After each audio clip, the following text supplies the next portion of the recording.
Welcome student. আজকে আমি আলোচনা করব ক্লাস 10-এর ইতিহাসের তৃতীয় চ্যাপ্টারের ফরাজি আন্দোলন সম্পর্কে।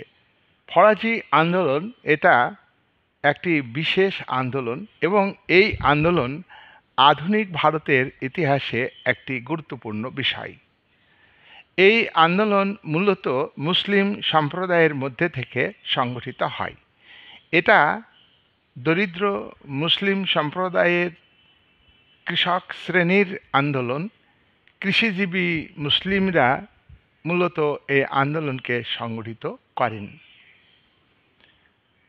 তোমরা জানো যে এই সময়ে ফরাজি আন্দোলনের সময়ে ব্রিটিশ শাসন অর্থাৎ কোম্পানি রুল, ইস্ট ইন্ডিয়া কোম্পানির শাসন ভারতে চালু ছিল। তাই ফরাজি আন্দোলন কোম্পানি শাসনের বিরুদ্ধে একটি সংগঠিত আন্দোলন। এই আন্দোলন ভারতে, বাংলা তথা ভারতে 1818 থেকে 1906 সাল পর্যন্ত চলে। ফরাজি আন্দোলনের মূল শক্তি হল কৃষিজীবী মুসলিমরা। এই আন্দোলনের প্রবর্তক অর্থাৎ মূল নেতৃত্ব দেন মৌলভী হাজি শরীয়ত উল্লাহ। মৌলভী হাজি শরীয়ত উল্লাহ 1881 সালে ফরিদপুর জেলার একটি গ্রামে, বাহাদুরপুর গ্রামে কৃষক পরিবারে জন্মগ্রহণ করেন। ফরিদপুরে বাহাদুরপুর গ্রামে জন্মগ্রহণ করলেও তিনি কলকাতাতে আসেন, কায়রোতে যান এবং মক্কাতে যান। কেন যান? কলকাতায় এসে ইসলাম ধর্মতত্ত্ব এবং কোরআনের বিষয়ে আলোচনা করেন। কায়রোতে গিয়ে এবং মক্কায় গিয়ে তিনি ইসলাম ধর্মতত্ত্ব নিয়ে ব্যাপকভাবে আলোচনা করেন এবং ইসলাম ধর্মের মূল বক্তব্যগুলিকে তিনি করায়ত্ত করেন। 1820 সালে তিনি ভারতে ফিরে আসেন। ভারতে ফিরে এসে ফরাজি নামে একটা ধর্মীয় সম্প্রদায় প্রতিষ্ঠা করেন। এই ফরাজি ধর্মীয় সম্প্রদায় মুসলমানদের নিয়ে তিনি সংগঠিত করেছেন। হাজি শরীয়তুল্লাহ ব্যক্তিগতভাবে উদার ব্যক্তি, দয়ালু ব্যক্তি, সৎজন ব্যক্তি। তাই তিনি দরিদ্র কৃষকদের মধ্যে ব্যাপকভাবে প্রভাব বিস্তার করেন। হাজি শরীয়তুল্লাহ ভারতে ফরাজি নামে যে ধর্মীয় সম্প্রদায় প্রতিষ্ঠা করেন, এর উদ্দেশ্য হল যে মুসলমান ধর্মের যে গোঁড়ামি চলছে, ইসলাম ধর্মে যে কুসংস্কারগুলি মানা হচ্ছে, আসলে এগুলি প্রকৃতপক্ষে ইসলাম ধর্মে নেই। এগুলি আমি পড়াশোনা করে জেনেছি, কোরআনে কিন্তু এই কুসংস্কারের কথা উল্লেখ নেই, ধর্মীয় গোঁড়ামির কথা উল্লেখ নেই। তাই ইসলাম ধর্মকে শুদ্ধিকরণ করতে হবে। ইসলাম ধর্মের খারাপ দিক যারা প্রচার করছেন তারা ভুল করছেন, তারা কোরআনের নির্দেশ মানছেন না। কোরআনের যে শান্তির বাণী, নারীদের প্রতি সম্মান জানানো, সুদ না নেওয়া, হিংসা বিদ্বেষ না করা এবং অন্য ধর্মের প্রতি সহানুভূতি দেখানো, পরধর্ম সহিষ্ণুতা, এই বিষয়গুলিকে গুরুত্ব দেওয়া আছে কোরআনে। আর এই বিষয়গুলিকে ভারতবর্ষের মুসলমান সম্প্রদায়কে মেনে চলতে হবে। এইটাই শরীয়তুল্লাহর ফরাজি আন্দোলনের মূল কথা।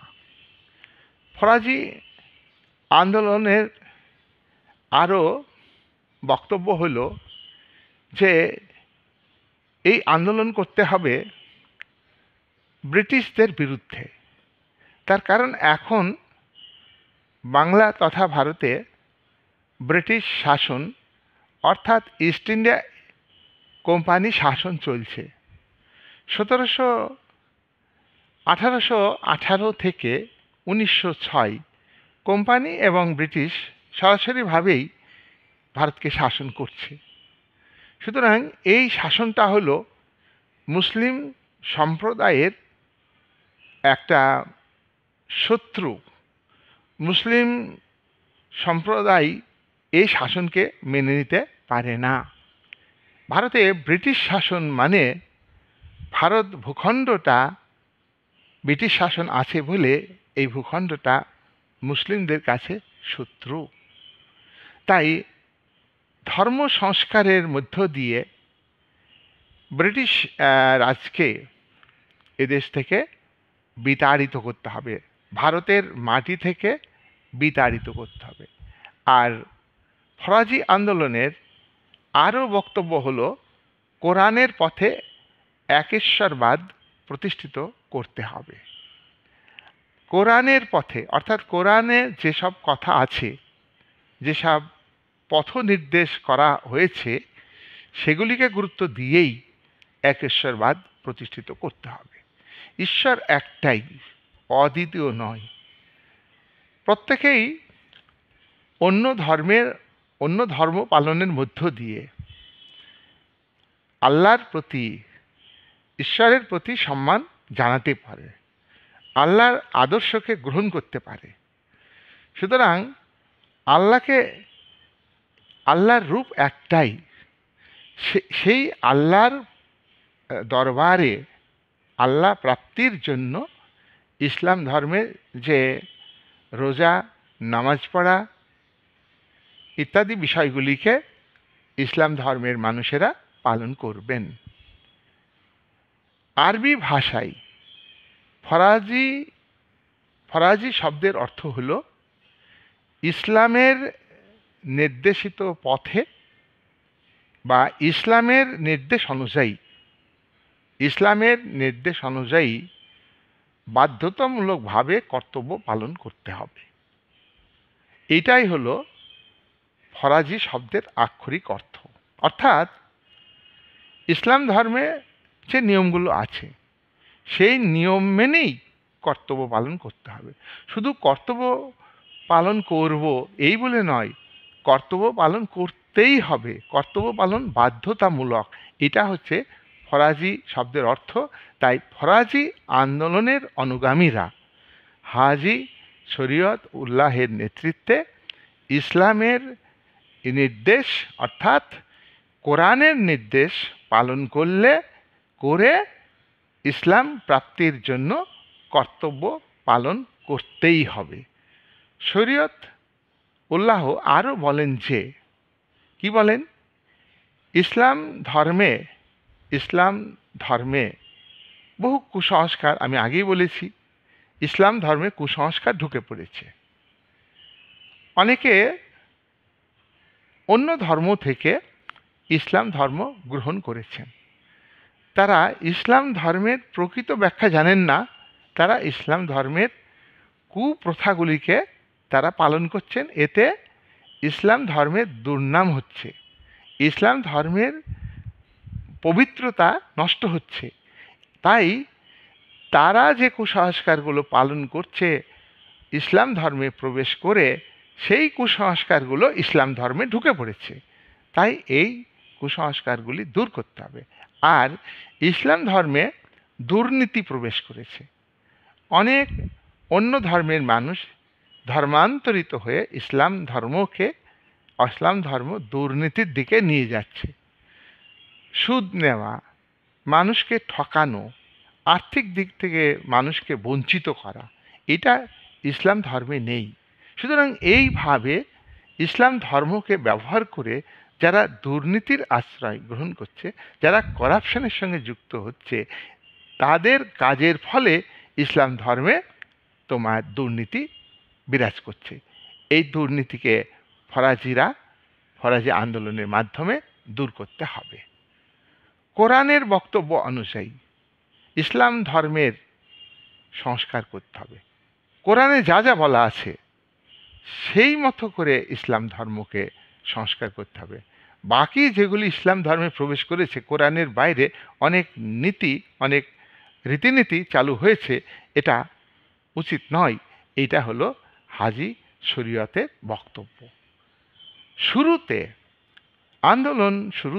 ফরাজি আন্দোলন শুরুতে তোমার কি হয়েছিল?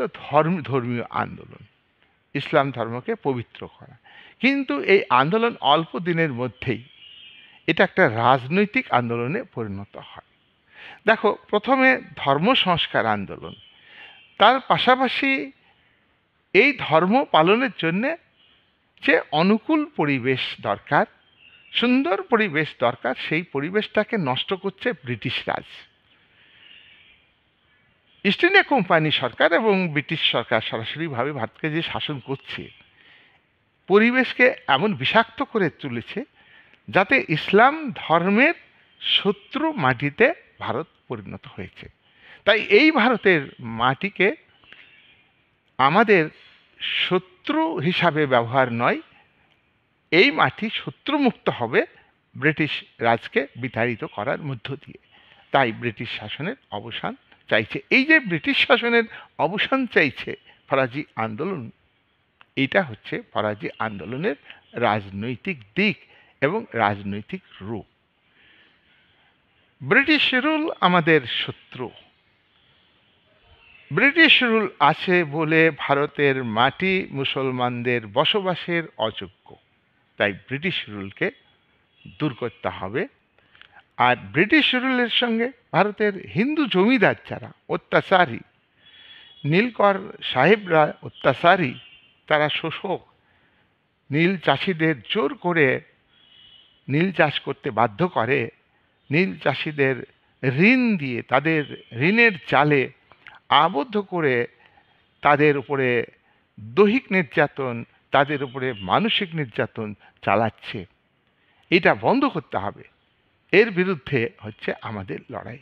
তাহলে জমিদারদের অত্যাচার, জমিদারদের জুলুম, নীলকর সাহেবদের অত্যাচার, নীলকর সাহেবদের জুলুম এবং সাধারণ চাষিদের উপরে মূলত ফরিদপুর এলাকাতে যে চাষি, ময়মনসিংহে যে চাষি, ঢাকা ইত্যাদি যে মানে চাষি রয়েছে, লাখো লাখো দরিদ্র মুসলমান চাষি, তারা এদের উপরে আঘাত করছে। তাই এই মুসলমান সম্প্রদায়কে ধর্মের দিকে যেমন গুরুত্ব দিতে হবে, নিজেদের মধ্যে যে কুসংস্কারগুলো আছে সেগুলিকে ত্যাগ করতে হবে, পাশাপাশি প্রগতিমূলক দিকগুলিকে গ্রহণ করতে হবে, ধর্মের ভালো দিকগুলিকে, কোরআনের নির্দেশ বুঝতে হবে, কোরআনের নির্দেশগুলিকে পালন করতে হবে।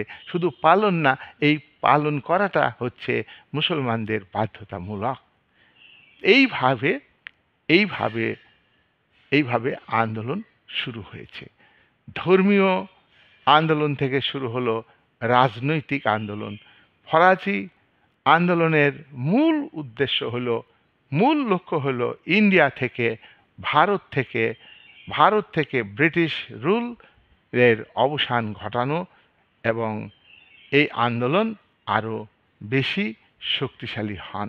শরীয়ত উল্লাহ তিনি আন্দোলন পরিচালনার সময়ে 1837 সালে তিনি মারা যান এবং তার মারা যাওয়ার পরে পুত্র মোহাম্মদ মুহসিন 1819 সালে তিনি জন্মগ্রহণ করেন এবং 1860 সালে তিনি মুহসিন মারা যান। তিনি ফরাজি আন্দোলনকে তার পিতা হাজি শরীয়ত উল্লাহর থেকে আরও শক্তিশালী রূপ দেন। মুহসিনের রাজনৈতিক চেতনা ছিল।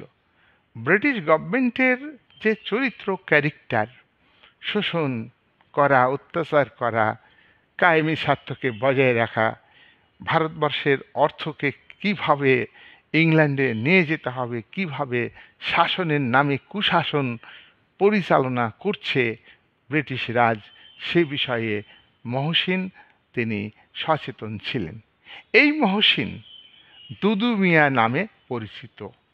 দুদু মিয়া অর্থাৎ মহসিন দুদু মিয়া নাম ধারণ করে তাকে সবাই দুদু মিয়া নামে ডাকেন এবং বাহাদুরপুরে, ফরিদপুর জেলার বাহাদুরপুরে, যেখানে তার পিতা জন্মগ্রহণ করেছিলেন, সেই বাহাদুরপুরে সাংগঠনিক কেন্দ্র স্থাপন করেন। শুধু ফরিদপুর জেলা না, ময়মনসিংহ, ঢাকা, বিভিন্ন জেলাতে লাখো লাখো মুসলমানদের সংগঠিত করবার জন্যে বিভিন্ন ফরাজি সংগঠন তৈরি করেন, একাধিক সংগঠন তৈরি করেন। এক একটি সংগঠনের দায়িত্ব দেন যাদের, তারা হলো খলিফা। এবং এই এলাকাতে একটা ধর্মীয় ক্ষমতার প্রতীক হিসাবে দুদু মিয়া পরিচিতি লাভ করেন। দুদু মিয়া পীরের মর্যাদা লাভ করেন। পীর অর্থাৎ আল্লাহর একটা দূত হিসাবে তাকে বিবেচনা করেন দরিদ্র কৃষক মুসলমান মানুষেরা। এবং দুদু মিয়াকে ধর্মীয় ক্ষমতার প্রতীক হিসাবে তারা মান্য করেন। দুদু মিয়া একটা নিজস্ব প্রশাসন, অর্থাৎ ব্রিটিশ রুলকে অমান্য করে প্রশাসন ঘোষণা করেন। অর্থাৎ আমরা দেখব যে ভারত ছাড়ো আন্দোলনের সময় ভারতের বিভিন্ন জায়গাতে, মেদিনীপুরে যেমন প্যারালাল গভর্নমেন্ট অর্থাৎ ব্রিটিশ গভর্নমেন্টের পাশে সমান্তরাল সরকার প্রতিষ্ঠিত করেছিলেন সেখানকার আন্দোলনকারীরা, তেমনিভাবে এই দুদু মিয়ার নেতৃত্বে ব্রিটিশ শাসনের পাশাপাশি স্থানীয় প্রশাসন, স্থানীয় আদালত, স্থানীয় আইন ব্যবস্থা, নিয়মকানুন তিনি চালু করেছিলেন। সাধারণ দরিদ্র মুসলিম কৃষকদের মধ্যে কোনো বিরোধ দেখা দিলে তিনি তার মীমাংসা করে দিতেন এবং এই দুদু মিয়াকে সেখানকার মানুষ খুবই মান্য করতেন। এবং দুদু মিয়ার নেতৃত্বে প্রশাসনিক ব্যবস্থা গড়ে উঠে। দুদু মিয়াকে ওস্তাদ বলা হতো। হ্যাঁ, আর এই দুদু মিয়াকে ওস্তাদ হিসাবে মেনে নিয়ে বিভিন্ন শাখা সংগঠনের যারা খলিফা তারা দুদু মিয়াকে সাহায্য করতেন। আর এরই মধ্য দিয়ে অত্যাচারী হিন্দু জমিদার কিছু মুসলিম অত্যাচারী জমিদারদের বিরুদ্ধে এবং কোম্পানি ও ব্রিটিশ সরকারের কর্মচারীদের বিরুদ্ধে, সরকারের বিরুদ্ধে আন্দোলন সংগঠিত করেন। দুদু মিয়াকে সর্বাধিক নায়ক বলা হয়, আর এই সর্বাধিক নায়কের অর্থ হলো ওস্তাদ। সুতরাং আর এই ওস্তাদকে বা সর্বাধিনায়ক দুদু মিয়াকে তোমার বিভিন্ন খলিফা, ধর্মযাজক, আঞ্চলিক ভিত্তিতে যে সংগঠনগুলি গড়ে উঠেছিল ফরাজি আন্দোলনের, সেই সংগঠনের খলিফারা তাকে সাহায্য করতেন। এইভাবে দেখা যায় যে বাংলাতে তোমার ব্যাপকভাবে ফরাজি আন্দোলন সংগঠিত হয়েছে এবং ফরাজি আন্দোলনকে দমন করবার জন্যে, দুদু মিয়াকে দমন করবার জন্যে তার বিরুদ্ধে শক্তিজোট গড়ে উঠেছে। তাকে 4 বার আটক করেছে, কিন্তু তথ্য প্রমাণ পায়নি ব্রিটিশ সরকার, তার শাস্তি বিধান হয়নি। 4 বারই তিনি ছাড়া পেয়েছেন। শেষ পর্যন্ত 1862 সালে দুদু মিয়া মারা যান। দুদু মিয়া মারা যাওয়ার পরে তার পুত্র নোয়া মিয়া এবং গফুর খান এই আন্দোলন পরিচালনার, অর্থাৎ ফরাজি আন্দোলন পরিচালনার দায়িত্ব গ্রহণ করেন।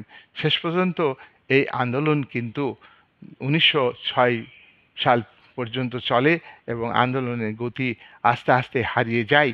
এই আন্দোলন একটা আঞ্চলিক ভিত্তিতে সংগঠিত হয়, প্রথমে ধর্মের ভিত্তিতে সংগঠিত হয়, তবে এই আন্দোলনের মধ্যে ধর্মীয় বিষয় যেমন ছিল, সামাজিক বিষয় ছিল, তেমনি রাজনৈতিক বিষয় ছিল, তেমনি অর্থনৈতিক বিষয় ছিল। অর্থনৈতিক দিক থেকে শোষিত মুসলিম চাষি, এছাড়া তাঁতি এবং অন্যান্য হিন্দু দরিদ্র কৃষক এই আন্দোলনে সামিল হয়েছে। এই আন্দোলন এর মধ্য দিয়ে সশস্ত্র লড়াই হয়েছে, এটাকে অনেকেই স্বাধীনতা সংগ্রাম বলেছেন। আবার কেউ বলেছেন যে এটা ধর্মীয় আন্দোলন, নেহাতি ধর্মীয় আন্দোলন। আমরা নিরপেক্ষ বিচারে বলবো যে ফরাজি আন্দোলন মুসলিম ধর্মীয় সম্প্রদায়ের মধ্য থেকে মুসলিম সম্প্রদায়ের নেতৃত্বের দ্বারা পরিচালিত ও সংগঠিত হলেও এই আন্দোলনের মধ্যে রাজনৈতিক চরিত্র ছিল। এই আন্দোলন হচ্ছে ব্রিটিশ বিরোধী আন্দোলন এবং এই আন্দোলন হচ্ছে মুসলিম সমাজের কুসংস্কার দূর করার আন্দোলন, মুসলিম সমাজে প্রকৃত কোরআনের বক্তব্য অনুযায়ী নির্দেশ পালনের আন্দোলন এবং মুসলিম সমাজে মুসলিম সমাজকে পবিত্র জায়গায় যে অতীতে ছিল সেই পবিত্র জায়গায় নিয়ে যাওয়ার একটা আন্দোলন। এই বলে আজকে আমি এই সংক্ষিপ্ত আলোচনা শেষ করলাম। পরে অন্য ভিডিও নিয়ে অন্য বিষয় নিয়ে অন্য ভিডিওতে তোমাদের সামনে আমি হাজির হব। এই বলে আমি শেষ করলাম।